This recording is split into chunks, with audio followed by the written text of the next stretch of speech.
Mr. President, the group of LDCs have contributed in the best possible manner to make the summit of the future a success.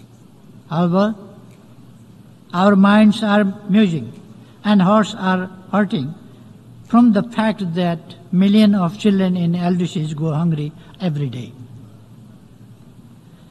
When millions of our children go hungry today, where is our future? What do we mean by future?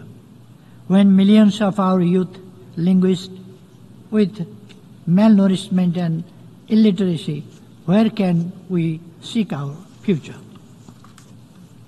Nothing could be more unjust and unethical than to be ignorant to the fact that millions of people in LDCs living in extreme poverty while a small minority in some corners of the world accumulates billions in wealth each day.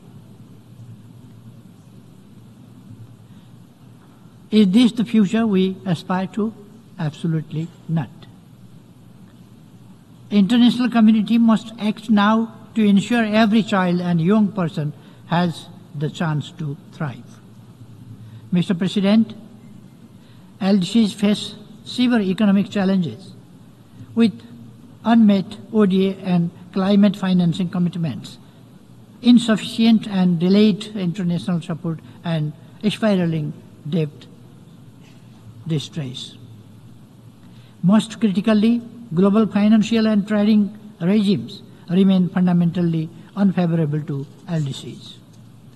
Furthermore, the growing digital divide between rich and poor countries threatens to leave LDCs even further behind.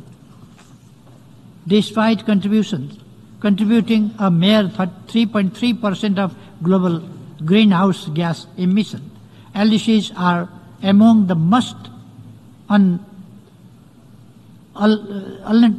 vulnerable to the devastating impacts of climate change. The people of LDCs are frustrated by the continuation of these severe structural impediments and climate injustice which hinder their path to prosperity. Mr. President, we must act now to pull the world back from the brink of catastrophe.